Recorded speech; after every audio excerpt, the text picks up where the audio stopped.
got another great speaker for you all today.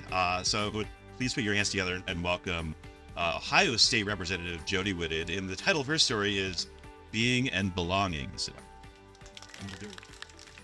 Hi.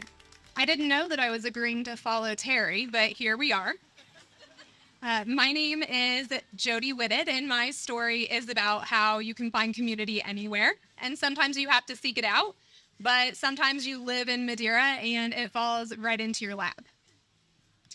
You see, I found that in Madeira, you can be really anything that you want to be. You can be a mom, a good neighbor, a professor, you can even be a state rep. But mostly I found that I can be my authentic self here. You see, I grew up in a small rural town in Indiana, and while it had a lot of similarities to Madeira, there were a whole lot of differences, and the number one difference that I identify are cows.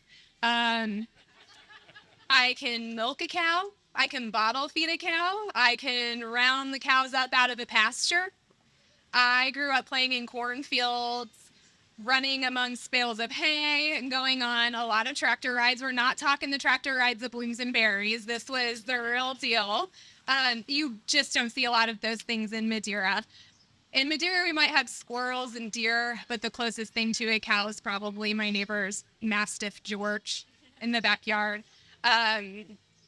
But perhaps one of the biggest differences from where I grew up in Madeira is that when I was growing up in my small town, I never felt like I could truly be myself.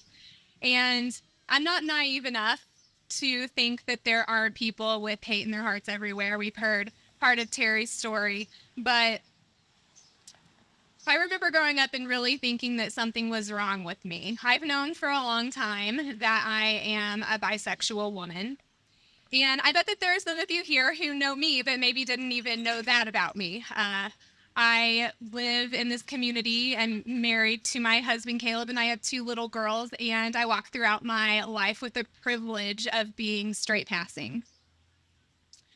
So in the town where I grew up, I, again, never felt like I could be myself, and I thought it would be better to just go through my life hiding a part of who I am because it would just be easier that way.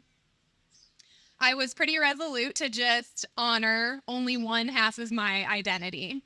And I felt that there were truly no people in that town who would support me.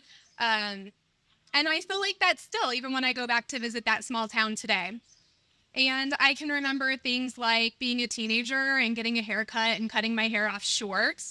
And some of my classmates making fun of me and calling me derogatory names that were associated with being a lesbian. And I can remember thinking, how did they know? How did they know that about me? I thought that I was doing a good job of hiding that piece of me.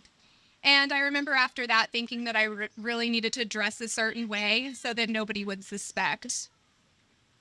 So I really could have gone my whole entire life leading this seemingly straight passing life, but what happened was becoming a mother. So I have 2 beautiful little girls, and I wanted my kids to grow up knowing that you can be who you truly are, and that I would be somebody who would support them. And I felt like I needed to do that by leading by my own example.